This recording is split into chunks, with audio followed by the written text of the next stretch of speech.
하나님께서 하시고자 하는 일을 나타내고자 하심이라 해서 여기서 일은 특별히 단수로 쓰이지 않고요, 복수로 쓰이고 있습니다. 우리는 피조물이기 때문에요, 단수적인 존재라는 것을 뛰어넘는 것은 불가능합니다. 사실상 성경을 통해서 이 복수로 일하시는 하나님에 대해서 우리는 계시된 만큼 이해하고 알고 있지만, 이것이 실제 우리 인생 가운데 주님께서 복수의 하나님을 풀어놓으시고요, 그리고 그것을 우리가 하나하나 한 걸음 한 걸음 주님을 뒤따라가면서 그것을 경험하도록 만들어 놓으시죠. 그런데 그때는요, 그 하나님의 모략을 우리가 다 알지 못합니다. 그래서 여러분, 일반적으로 시편에서 감사가요, 1절의 감사와 마지막 절의 감사가 다르죠. 1절에서는요, 기계적이고 신앙 고백적인 감사입니다. 내가 믿음이 있기 때문에, 원망하지 말라고 배웠기 때문에 그냥 감사하는 거예요. 사실상 마음의 깊은 곳에 감사는 없습니다. 그리고 어느 정도의 원망과 이해하지 못함이요, 이면의 세계 속에서 짙은 엮여 있든 깔려 있죠. 그런데 시간이 지나서 마지막 절이 되면은요, 하나님을 향한 감사가 진심에서 우러나오는 감사가 되죠. 우리 주님은 정말 선하시고 그 모략은 숨막힐 정도로 뛰어나다라는 것이 고백되는 겁니다. 그래서 이 시편 1편 시편의 한 편 전체는요, 그 인생의 한 단면과 한 시간적인 측면을 보여주고 있는 것이 아니고요, 아마 시편 기자의 인생 내러티브 전체를 반영하고 있는 것, 그러니까 기승전결의 구도가 인생처럼 다 담겨 있는 것이지 않을까라고 저는 생각을 하고 있는 거죠. 여러분, 인간은 단수적인 존재입니다. 왜 그런가? 인간은요, 무엇이 되지 않아요? 멀티태스킹이 되지 않습니다. 여러분, 스마트폰 우리 중고등부 학생들 쓰지 못합니다. 스마트폰이 가장 우리 가운데 주는 역효과가 무엇인가? 우리의 집중력을 갉아먹는 것이죠. 그래서 일반적으로 사람들이 하루에 스마트폰 2,000번 정도 손이 간다고 하거든요. 통계적으로 2,000번 정도 우리의 집중력을 잃어버리게 되는 겁니다. 그래서 여러분, 이것을 참 이 지혜자들은요, 예전부터 이해를 하고 있었습니다. 애덤 스미스가 국부론에 글을 썼거든요. 국부론에 분업이라는 이 챕터가 있습니다. 사람이 분업을 할 때 그 분업을 통해서 자기 숙련된 기계공이 될 수 있죠. 자기 직무에 능한 사람이 될 수 있습니다. 전문화가 이루어지니까요. 그래서 한 사람이 공학 전체를 전공한다고 했을 때 그 사람이 과연 특수 분야의 전문가가 될 수 있을까요? 절대 되지 못합니다. 공학을 전공할 때 예를 들어 신소재 공학과다 이렇게 했을 때도요, 그 소재가 어떤 사람은 그 화학 분야에 있어서 암 치료제 소재를 연구하는 사람도 있고요, 어떤 사람은 반도체 연구하고, 어떤 사람은 올레드 연구하고요, 어떤 사람은 플렉시블 디스플레이 연구합니다. 그러니까 그 분야가 매우 국한되죠. 그러니까 분업화가 이루어지는 겁니다. 그럴 때 그 전문 분야에서 초고도의 어떤 지성적인 결과물이 나올 수 있게 되는 것이지 않겠습니까? 제너럴한 것에서는요, 이 최고 수준의 레벨의 지식에 도달하는 것이 쉽지 않은 것을 우리는 학문 분야를 통해서 알 수 있게 되는 거죠. 그래서 이 분업에 대해서 이야기를 하면서 그가 뭐라고 이야기를 하고 있는가? 예를 들어서 한 사람이 20가지, 30가지 일을 해야 되는 상황에 놓이게 될 때 그 사람은 게으름이 몸에 배이게 된다는 거죠. 그러니까 사람의 본성이 어떤가? 하나의 일을 하다가 다음 단계 일을 넘어갈 때는요, 바로 일이 시작되지 않는다는 거죠. 여러분도 그렇죠. 여러분, 직장 생활하는 사람들 직장에 가죠. 그러면 직장 가서 가자마자 기계적으로 컴퓨터 켜고 업무 시작하는 사람들이 있습니까? 아니면 직장 가면은요, 일종의 예열 시간이 필요합니까? 아이스 아메리카노를 사서 가든 아니면 그 믹스 커피를 타든, 그러면서 믹스 커피라도 마시는 시간, 그 다음에 아이스 아메리카노라도 빠는 시간, 여러분, 이런 것들이 기본적으로 있으면서 업무에 들어가기 전에 10분, 15분 정도 바로 들어가지 못하고 예열하는 시간이 있죠. 여러분 없다면은요, 여러분들이 하는 일은 기계적인 일일 겁니다. 근데 기계적인 일이고 그냥 그 단순 반복 업무가 아니고요. 예를 들어 여러분 하는 일이 조금이라도 창조성이 가미되어야 하는 일이다. 정신적인 에너지가 집중되어야 하는 일이다. 그러니까 우리 부역 장로님처럼 기자가 되어서 글을 쓰는 일이다. 제가 장담합니다. 바로 절대 글 안 나옵니다. 글 쓰고 편집하기 전에요, 우리 장로님 적어도 10분, 15분 정도 앉아가지고요. 그 산을 넘어서지 않습니까? 산을 넘어설 거예요. 저도 여러분 뭐 설교 준비할 때요. 딱 아이패드 펴자마자 바로 설교문이 따다다다다다다닥 이렇게 여러분 서론부터 안 나와요. 일단 펴고 나서요. 일단 뭐부터 하나? 귤부터 하나 까먹습니다. 귤부터 까먹고 아니면 요거트라도 하나 꺼내 먹고요. 일단 그거 한번 먹고 나서 이 부담스러운 마음들 앞에 놓여 있는 남산과 같은 것들 한번 15분 만에 넘어가는 일을 하고 나서요. 그 다음에 뭔가 쓰기 시작합니다. 그리고 쓰기 시작해가지고 적어도 10줄, 20줄만 쓰면은요. 그 다음부터는요. KTX 탄 것 같아요. 그냥 쭉 그냥 그곳으로 끝나버리거든요. 여러분 경험하시죠? 다 경험을 하실 거예요. 그러니까 사람이라는 존재가 하나의 일에서 다른 일로 넘어갈 때 버퍼링이 필요한 거예요. 버퍼링. 그러니까 여러분 학생들 공부할 때 영어 공부하고 바로 수학 공부하러 갑니까? 영어 공부하고 거실에 나와서 냉장고 열고 그 다음에 다시 들어가서 수학 공부합니까? 어때요? 여러분 어때요? 화장실 안 가고 싶어도 화장실 한번 가고 배 안 고파도 냉장고 한번 열어보고 그러지 않아요? 도서관에서 공부하다가 꼭 로비에 와가지고요 한번 이 바람이라도 쐬고 다시 들어와서 공부를 하지 않습니까? 사람들이 애덤 스미스가 말하는 거, 그 천재가. 그러니까 천재가 자기 자신의 그 인생을 경험을 할 때 많은 일들을 할 때는 이 휴지 기간이 많이 있고 그 많은 휴지 기간 때문에 게으름이 몸에 배이게 된다는 겁니다. 그래서 생산성이 낮아진다는 거예요. 그러니까 이 사람은 무엇을 요구하기 위해서 분업이 인간의 특성에 맞다는 것을 논증하기 위해 가지고요. 이런 설명들을 행해 나가는 거예요. 그러니까 여러분 인간은요. 복수적인 인간입니까? 단수적인 인간입니까? 복수적인 인간이라고요? 연희자매는 공부를 잘하기 때문에 복수적인 인간이라고요? 아닙니다, 여러분. 미적분 문제 풀면서 영문법책 같이 볼 수 있습니까? 못 보잖아요. 어디 복수적인 인간이라고 말할 수 있겠어요?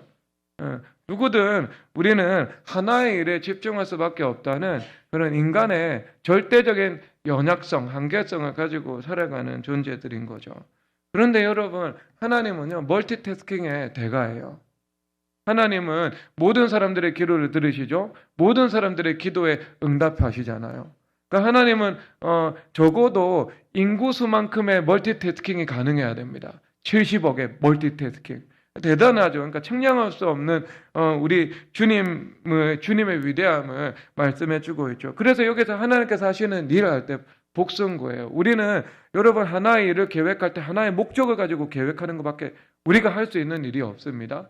그래서 세상에 있는 그 음모론이요. 저는 음모론을 불신합니다. 왜 음모론을 불신할 수밖에 없는가? 음모론이라는 것은요. 모든 이 땅에 존재하는 개수와 온갖 변수, 무한대에 가까운 변수, 그리고 고정상수는 확고하게 고정상수를 유지하면서요. 모든 것을 통제할 수 있어야 음모론의 기획자가 나오게 되는 겁니다. 그런데 여러분 우리 인생을 보면 알 수 있지만 그 똑똑한 검찰총장 출신 대통령도요. 일을 추진할 때 그 일이 이런 결과가 있을 거라고서는 예상하지 못하고 일을 했을 거라고요. 그러니까 사람은요. 하나의 목적을 생각하고 계획을 입안하는 존재입니다. 천재라면 한 2개 정도 생각할 수 있겠죠. 그 외에는요 생각 못합니다. 그런데 이 사물이요 얼마나 많은 마찰 개수, 그 다음에 뭐 팽창 개수도 있고, 그 다음 변수 무한대 가깝죠. 그리고 뭐 고정상수가 있는데요. 그게 고정상수로 확고하게 이것을 중심축에 놓고 나머지 모든 것을 조율해야 되는데 안 되잖아요, 여러분. 대통령직은 고정상수가 되어야 했었는데 그게 위협받을 정도의 일이 일어나는 거잖아요. 그건 제가 하늘의 관점이 아니고 그냥 인간의 일, 되어지는 그 관점만 말하는 겁니다. 피상적인 판단을 내리고 있는 거예요. 정치적으로 말을 하는 것이 아니고 그냥 단편적으로 얘기를 하는 겁니다. 그러니까 여러분 우리 하나님은요 유일하게 이 복수 이 무한대의 모든 계산을 주님께서 행해 나가시면서 주님께서 이 일들을 이 감당해 나가는 거죠. 여러분 대표적으로 이 이스라엘 백성들의 바벨론 유수도 이와 같은 일입니다. 하나님께서 이스라엘 백성들의 바벨론 심판을 허락하실 때 그 백성들의 우상 숭배에 대한 심판이었죠. 그리고 백성들의 우상 숭배에 대한 심판만 있는 것이 아닙니다. 심판도 있었지만요. 하나님께서 그 백성들을 연단해서 정결한 하나님의 백성으로 만들고자 하는 계획이 있었던 겁니다. 또 그것만 있는 거 아닙니다. 그것을 통해서 이스라엘 백성들을 핍박한 바벨론을 궁극적으로 심판하기 위한 것도 그 안에 있는 거죠. 그리고 뿐만 아닙니다. 여러분, 어떤 목적이 있는가? 예레미야 29장에서 이렇게 말씀하시는데요. 너희는 집을 짓고 거기에 살며 떡밭을 만들고 그 열매를 먹으라. 아내를 맞이하여 자녀를 낳으면 너희 아들이 아내를 맞이하며 너희 딸이 남편을 맞아 그들로 자녀를 낳게 너희가 거기서 번성하고 줄어들지 아니하게 하라라고 말을 하고 있습니다. 하나님께서 이스라엘 백성들에게 바벨론 땅에서 너희들 다시 돌아올 생각부터 하지 말고 정착하고 그리고 그 땅에서 번성을 구가하라라고 말씀을 하고 있습니다. 그러니까 하나님께서 그 이방 땅에서 형통하기를 원했던 것, 이것이 하나님의 의도였던 것입니다. 그래서 여러분, 바벨론 정착민들이요, 이 전체 바벨론, 페르시아, 로마 사회에서 큰 성공을 이루거든요. 왜냐하면 그들이 기질적 하나님의 말씀에 입각해서 타고난 진취성과 근면성을 가지고 있잖아요. 그들의 진취성은 어디에서 나오는 거예요? 그들의 조상에서. 아브라함이 히브리인이잖아요. 히브리라는 것의 개념은 강을 건너온 사람들. 그러니까 목숨을 걸고 유프라테스 강을 건너서 가나안 땅으로 온 사람이잖아요. 그러니까 민족적으로 진취적인 모험 DNA가 심겨져 있는 거죠. 그리고 뿐만 아니라 잠언에서 말씀을 하기를 끊임없이 게으름과 근면에 대해서 대비하면서 어리석은 것은 게으른 것이다. 그리고 지혜로운 사람은 근면하다라는 말씀을 주고 계시죠. 그렇기 때문에 그들이 가지고 있는 민족 특유의 진취성과 근면성이라는 자질들이 있는 것이죠. 그래서 정착하고 번성을 해 나갈 수 있었던 겁니다. 그것뿐만이 아니죠. 하나님께서 창세기 12장에서 너는 복이다고 말씀하셨고, 그리고 뿐만 아니라 너를 복주는 자는 복을 주고 저주하는 자는 저주를 준다. 너는 복이라는 것은 우리 자체가 복이 된다는 거죠. 복을 주신다는 겁니다. 그리고 두 번째 그 말씀은요, 관계 언약이잖아요. 너희들이 모든 관계 가운데 너희들이 중심축이 될 것이다. 너희들이 그 바벨론 사회 속에서 가장 약자의 위치에 있지만 거기에 바벨론 민족도 있고 페르시아 민족도 있고 정치적인 실권자도 있고 있지만 너희들이 그리고 소수민족에 불과하지만 인구에 있어서나 정치력에 있어서나 너희들이 가장 약하지만 너희들의 중심축으로 해서 내가 이 모든 자물들을 풀어나갈 것이다 라는 것을 말씀을 하고 있는 거잖아요. 중심축인 거예요. 중심축. 이것을 중심으로 주님께서 나머지 이스라엘 백성들의 형통, 그들의 정착과 번성, 이것을 하나님께서 절대상수로 놓으시고 나머지 모든 것은 계수로 그리고 변수로 주님께서 주장해 나가시면 그들의 인생을 인도해 나가시겠다는 것 아니겠습니까? 그러니까 여러분, 그들은 그 사회 속에서 대단한 성공을 거두게 되어 있죠. 성공을 거둡니다.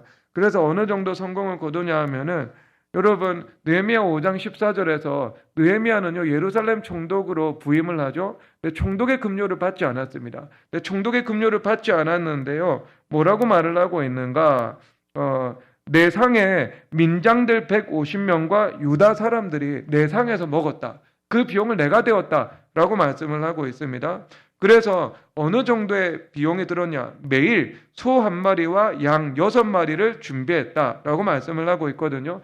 여러분, 소 한 마리가 600만 원에서 700만 원이거든요. 양 한 마리가 지금 30만 원입니다. 그러면 하루 식비 채와 900만 원이 들었습니다. 현재 가치로요. 그러면 900만 원이라는 그 식비를요, 총독의 급료를 받지 않고 자기가 이미 쌓아놓은 그 재산으로 감당을 해 나간 거죠. 그러니까 느헤미야는요, 그 페르시아 사회에서 경제적으로나 정치적으로나 상당히 성공했던. 그러니까 지금으로는 뭐 레리 페이지나 아니면 그 주커버그죠. 유대인들이죠, 두 사람 다. 그러니까 그런 사람 같이 경제적으로 성공했고 정치적인 힘도 획득을 했다는 것들을 말씀을 하고 있는 거죠. 그런데 여러분, 이런 유대인들이 뭐 느헤미야 한 사람만 존재했는 거 아니잖아요. 다니엘도 있었고 느헤미야도 있었고 에스도 모르드게도 있었는데 그것은 대표적인 신앙의 인물들을 말해 주는 것이지만 사실상 그들의 사회 속에서 이런 대표가 나타날 만큼 모수는 더 많이 있었다, 이렇게 볼 수 있는 거죠. 그래서 역사서에서 이렇게 설명을 하고 있네요. 역사서에서 이렇게 설명을 하고 있는데 메시아라는 책의 작자가 전하는데요. 왕과 귀족들은 그들의 경제적 실력과 도덕적이고 고상한 삶의 방식 때문에 일반 백성들 중에서는 그들의 경제적인 성공을 질투하고 또 남다른 종교적 생활 양식으로 인해 유대인들에 대한 반감을 가지는 사람들이 많았다. 이렇게 말씀을 하고 있는 겁니다. 자, 그러면 그들이 경제적인 성공을 했죠. 그런데 하나님께서 그렇게 유대 민족을 그 풍비박산나는 민족적, 인종적, 개인적, 가정적 위기 속에서 하나님께서 끊임없이 은혜를 베푸시고 구원하시고 그들을 중심축으로 역사를 운행해 나가신 이유가 무엇인가? 그것은요, 무엇인가? 그것은요, 사도 바울의 길을 예비하기 위했던 겁니다. 왜냐하면 그 디아스포라 유대인들이요, 회당을 형성하죠. 그리고 그 회당 종교에는요, 두 이질적인 집단이 있었는데 유대인들, 헬라화된 유대인들과 그리고 헤브라이즘을 받아들인 헬라인들이 있었던 거죠. 그래서 이 양민족, 유대인과 헬라인, 그러니까 두 특성을 가지고 있는 이 집단이 함께 회당의 멤버를 구성하고 있었던 겁니다. 그런데 이분들이 로마를 복음화시키는 전진, 그 아방가르드, 전진기지의 전위대 역할을 하게 되지 않겠습니까? 그래서 여러분 유대인들은 헬라화 되었잖아요. 그러니까 유대인들이 가지고 있는 그 민족적인 특성도 있지만 고유성도 있지만 헬라 문화권에서 살아가다 보니까요. 헬라의 유대에 있는 사람들보다 더 개방적인 속성과 면모를 가질 수밖에 없는 거죠. 그래서 대표적으로 그런 사람 중에 한 사람이 사도 바울, 그렇죠. 사도 바울과 그리고 디모데잖아요. 디모데는 어머니가 유대인이었고 아버지는 헬라인이었습니다. 헬라인에게도 그리고 유대인에게도 복음을 전할 수 있는 그런 이 접촉의 면을 가지고 있었던 것이죠. 그리고 뿐만 아니라 이 초대교회 추측 세력은 하나님을 경외하는 이방인이었죠. 대표적으로 루디아였습니다. 그들은 헬라 문화권에서 헬라인으로 살아왔습니다. 우상 숭배자로 살아왔죠. 그런데 어느 순간 여호와를 경외하는 종교의 매력을 느끼고 회당 종교에 편입이 된 거예요. 그래서 헤브라이즘의 수혜를 입은 그런 자들이 되었던 겁니다. 그것은 당연히 이후에 독일인들, 그 다음에 우리 대한민국 사람들, 이런 사람들도 똑같은 입장에 있는 것이죠. 우리가 민족적으로 문화적으로는요, 우리는 헬라화된 존재로 살아왔던 것이죠. 물론 성리학 이데올로기라는 그 다른 변종의 모습을 가지고 있었지만, 그런데 우리가 복음이 들어왔을 때 그 복음이 가지고 있는 헤브라이즘적인 것이 우리를 치고 들어와서 그것이 우리의 중심적인 사상이 되고 그리고 삶의 원리가 되고 우리의 신앙이 되어서 우리를 바꾸고 이끌어 나가는 그 결과로 나타나게 되었던 것입니다. 그래서 하나님께서 바벨론 유수라는 것을 주님께서 기획을 하실 때 하나님의 일 가운데 하나님의 그 복수적인 안목 가운데 있었던 것이 무엇인가? 사도 바울의 길을 예비하는 것도 그 안에 있었던 것을 말씀을 하고 있는 것입니다. 그렇죠. 하나님은요, 여러 가지 일을 행하시는 분인 거예요. 그래서 여러분, 이 로마가 멸망을 하잖아요, 나중에. 근데 로마의 기독교인들은요, 로마 자체가 이루어진 하나님의 나라라고 생각했던 거죠. 그런 물리적이고 육체적인 나라가 하나님의 나라로 생각했던 거죠. 여러분, 대한민국에 부흥이 오고 대한민국의 기독교화가 됩니다. 여러분, 그럼에도 불구하고요, 대한민국 복음의 제사장 국가가 되겠죠? 복음의 제사장 국가가 됩니다. 반드시 될 거예요. 그런데 대한민국 자체가 그런 이루어진 천년왕국과 같은 하나님 나라화가 되는 것은 아닌 거죠.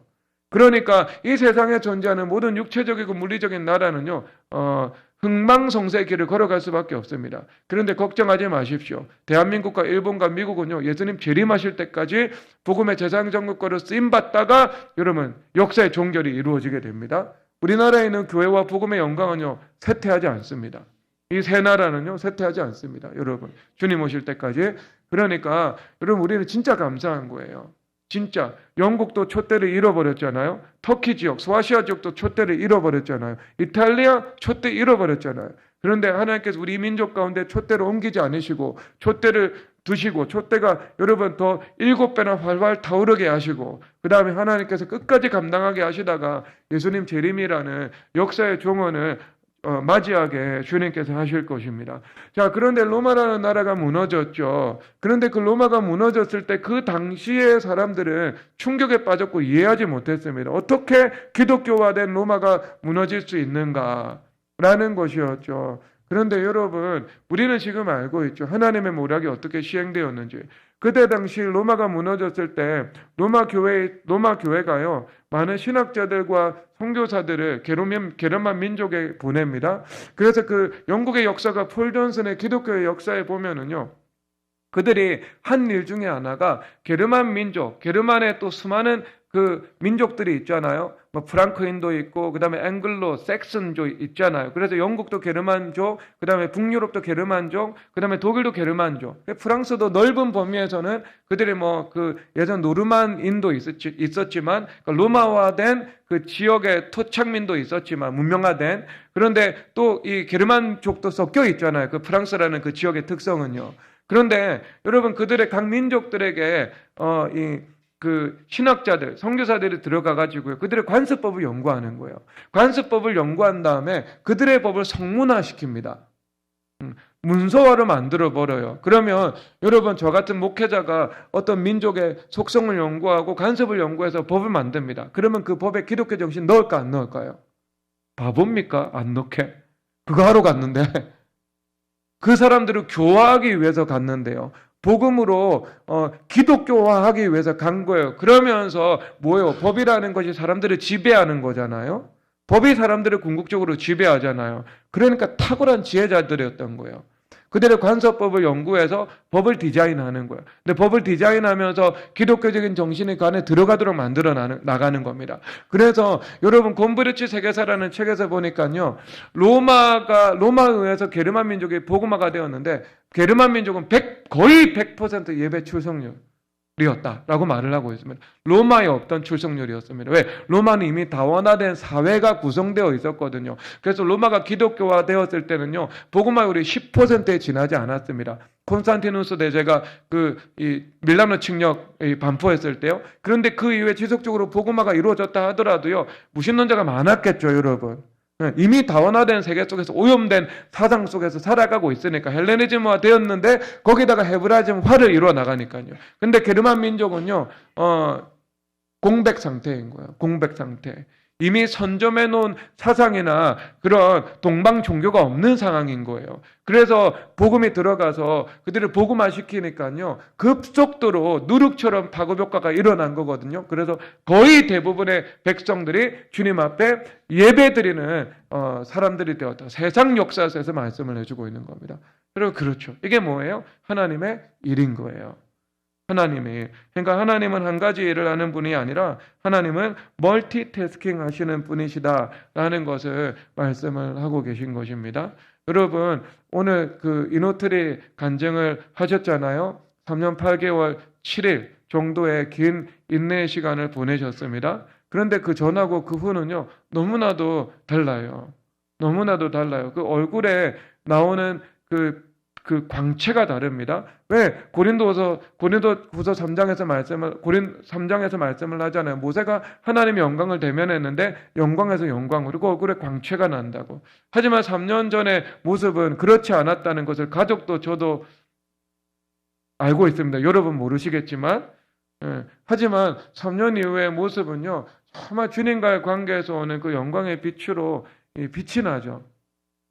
빛이 나거든요. 제가 그것은 이미 2022년 송년음악회 때 그것을 느끼고 있었습니다. 하나님께서 만드실 수밖에 없는 광채다.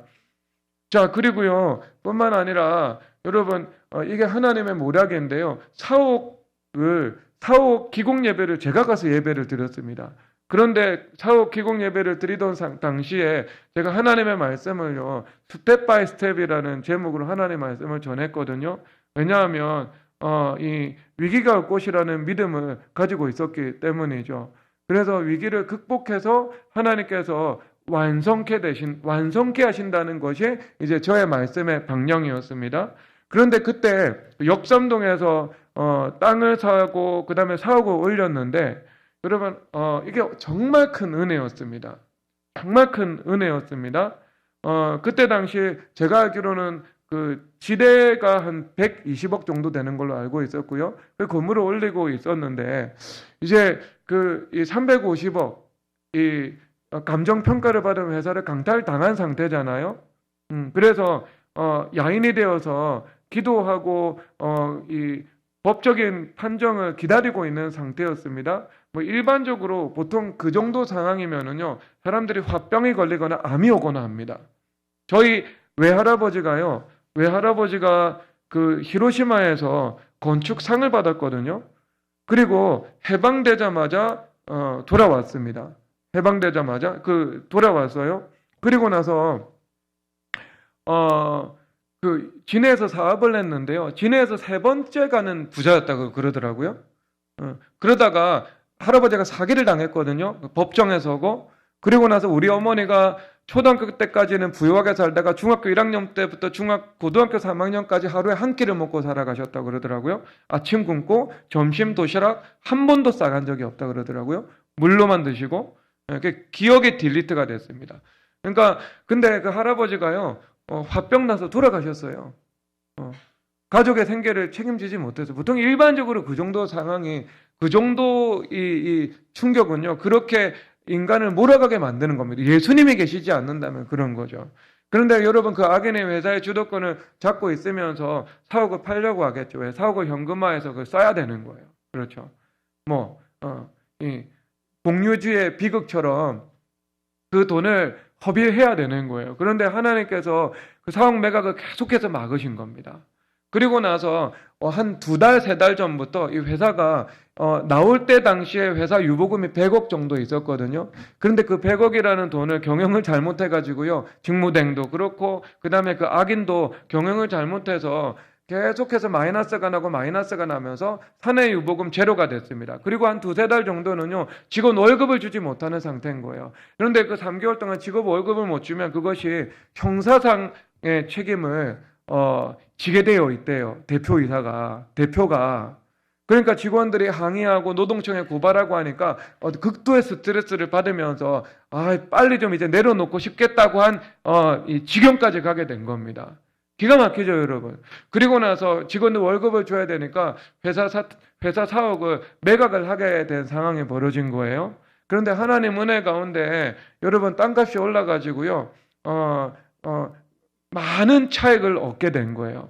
많은 시세 차익을 얻게 됐는데 여러분 그러면 또 어떤 위기가 있어요. 그 악인들이 회사에 있는 한 그런 거액의 재정이 들어오면 그것을 밀린 월급만 줄 뿐만 아니라 그것을 유용하려고 하겠죠.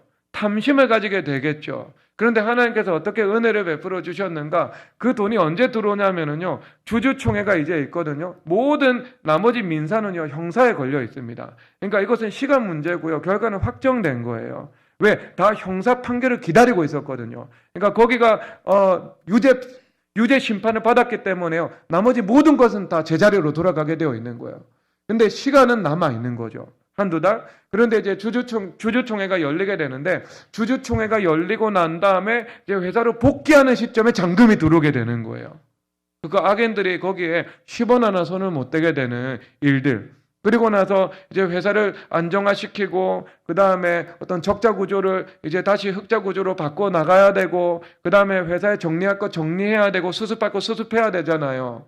다시 영업할 거 영업하고 그것을 감당할 수 있을 만큼의 충분한 어떤 하나님께서 회사 운영 자금까지도요 주님께서 주신 거예요. 그것은 회사 영업으로 얻은 수익이 아니고요. 그때 하나님의 모략 안에서 사업 부지를 매입하고 기공하게 하심으로 그 시세 차익을 주님께서 허락하신 거죠. 여러분 이거 어떻게 하나님께서 이런 생각을 하셨을까요? 사람은 이런 생각할 수 있을까요? 자, 이제 이거 땅을 사놓고 기공을 하자. 그런데 이거 기공하다가 중단에 완공은 못한다. 그리고 나서 경영권 잃어버리는 일이 벌어지고, 그 다음에 이건 기간이 3년 정도 갈 것이고, 3년 이후에 그 다음에 운영자금 전부 다 바닥에 나고 직원 월급을 못 주게 될 것이고, 그리고 내가 3년 6개월, 8개월이 지난 이후에 복귀를 하게 될 텐데 그 시점에 매각을 하게 될 것이고, 그래서 악인들이 그 매각 대금에는 손을 못 대게 한 다음에 내가 복귀를 하게 될 것이고, 복귀를 한 다음에 그것을 운영자금으로 쓸 것이다. 그래서 회사를 재건한다. 여러분, 사람이 그런 생각할 수 있습니까? 3년 8개월 전에 적어도 그 사업 기공은 한 4년 5개월 전일 텐데 4년 5개월 전에 그거 생각하고 사업 매입할 수 있을까요? 서울대 나오면 가능한가? 연세대는 확실하게 안 됩니다. 서울대는 가능한가 모르겠네. 서울대는 카이스트 소아과 나오면 가능한가요? 안 되겠죠, 여러분. 그러니까 여러분 이게 기가 막히게 숨 막히는 하나님의 모략 아니에요? 근데 여러분 하나님께서는 하나님의 일을 그러니까 복수의 하나님인 거죠. 그렇죠. 그래서 하나님께서 이 모든 것을 주님께서 입안에서 다 이루시는 겁니다. 하나의 멀티태스킹이죠. 그래서 가족을 변화시키시고 자녀들에게 은혜를 베푸시고 그렇죠. 사업 가운데 하나님께서 온전히 주인 되시는 기업을 만드신 거예요. 악인들을 축출하시고 악인의 헤게모니의 기반을 주님께서 모두 소멸하시고 온전히 하나님께서 통치하실 수 있는 그 기업으로 주님께서 정결하게 만드시고 그리고 그 기업이라는 것은 무너지면 안 되잖아요. 그 기업이 부도나면 안 되잖아요. 그 기업이라는 것은 생존해서 이전 영광보다 더 큰 영광을 얻어야 되는 것 그리고 재판에서 승소해서 그 기업으로 다시 복귀해야 되는 것 이것은요 절대상수고 고정상수잖아요. 누가 와서 어떤 변수로 인생을 뒤흔들고 기업을 뒤흔들어도 그 고정상수는 바뀌면 안 되는 거잖아요. 그런데 여러분 사람이 그럴 수 있습니까? 이건 고정상수다. 이건 바뀌면 안 된다. 사람이 말해가지고 이거 여러분 안 바뀌게 만들 수 있어요? 어느 누가요? 못하죠 여러분. 아무도 못하는 거예요. 이것은 대통령도 못하고 계엄사령관도 못하고 검찰총장도 못합니다. 야당 대표도 못하는 거예요. 고정상수 붙잡고 있는 것은요 하나님밖에 못하는 거예요. 어떤 변수가 휘몰아치고 어떤 개수적인 조건이 주어진다고 하더라도요 그건 오직 주님만이 하실 수 있는 겁니다. 그러니까 여러분 그게 하나님의 일인 거예요. 그러면 하나님의 일을 누리기 위해서는 우리가 무엇을 해야 되는가? 성경에서 이렇게 말씀하시는데 낮에는 여호와께서 나에게 인자하심을 베푸시고 밤에는 그의 찬송에 있어 내가 생명의 하나님께 기도하리로다. 여러분 이 세 가지가 함께 우리 가운데 이루어져야 됩니다. 생명의 하나님께 기도해야 돼요. 생명의 하나님께 기도를 드려야 됩니다. 그럼 주님의 생명이 우리 가운데 충만하게 임하죠. 주님께서 일하시는 거예요. 기도를 통해 주님께서 일하시는 거예요. 주님을 바라보니 주님께서 행하시는 거예요. 그런데 어때요? 낮에는 주님의 인자하심을 베푸시는 것. 늘 내가 살아가면서 고난 가운데 있든 형통 가운데 있든 고난 중에서도 주님의 인자하심을 목격하고 형통 가운데서도 주님의 인자하심을 목격하게 되는 거예요. 그래서 기도함으로 하나님의 인자하심을 목격하고 그리고 집에 돌아와서는 오늘 하루 주님께서 하신 일들에 대해서 주님 앞에 우러나오는 찬송의 제사를 올려드리게 되는 거예요. 그래서 그것이 낮에서는 주님의 인자하심을 나에게 베푸시고 밤에는 그의 찬송이 내 입에 있어서 생명의 하나님께 기도하리로다 라고 말씀하시는 겁니다. 여러분 나는 단수적 존재죠. 기도하지 않고 내 힘으로 그냥 내 지성으로 살아갑니다. 그러면 내 인생에는요 단수적인 결과밖에 나오지 않는 거예요. 멀티태스킹 못하는 거예요. 그런데 여러분 기도하면서 살아가요. 기도하면 멀티태스킹의 하나님께서 여러분 인생에서 일해 주시죠. 그래서 복수의 하나님께서 일하시는 많은 것을 큰 것을 하나님의 그 깊고 광대한 모략을 여러분 삶 속에서 경험할 수 있게 되는 겁니다. 여러분 그러니까 기도하는 게 수지 맞습니까? 수지 안 맞습니까? 김진영 간사님만 맞대요. 하나님이 하신 일들이 축복으로만 나타나시기를 주님의 이름으로 축복합니다. 이 시간 다 함께 일어나서 시선 찬양하겠습니다.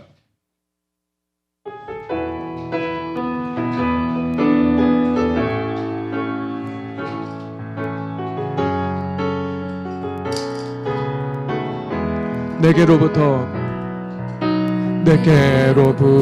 눈을 들어 주를 보기 시작할 때 주의 일을 보게 돼.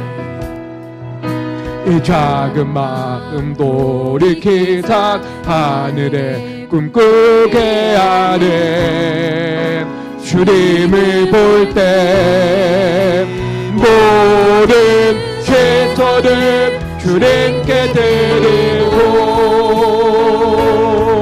살아계신 하나님을 느낄 때 내 삶은 주의 기적이 되고 삶은 주의 기적이 되고 하나님이 일한 성령이 나를 변화시켜 성령이 나 변화시켜 모든 두려움 사라질 때 주의 일을 보겠네. 주의 일을 보겠네. 황폐한 땅 한가운데서 황폐한 땅 한가운데서 주님 마음 알게 되리. 주님을 볼 때 주님을 모든 시선을 살아계신 모든 시선을 주님께 드리고 살아계신 하나님을 느낄 때 살아계신 하나님을 내 삶은 주의 기적이 되고 내 삶은 주의 기적이 되고 하나님을 일하게 계신 모든 시선을 주님께 드리고 살아계신 하나님을 느낄 때 내 삶은 주의 기적이 되고 문 주의 기적이 되고 하나님이 일하게 제자 모든 시선을 주님께 드리고 살아계신 하나님을 느낄 때 내 삶은 주의 기적이 되고 우리 두 손 들고 마지막 내 삶은 주의 기적이 되고 아멘. 내 삶은 주의 기적이 되고 하나님의 내 삶은 주의 기적이 되고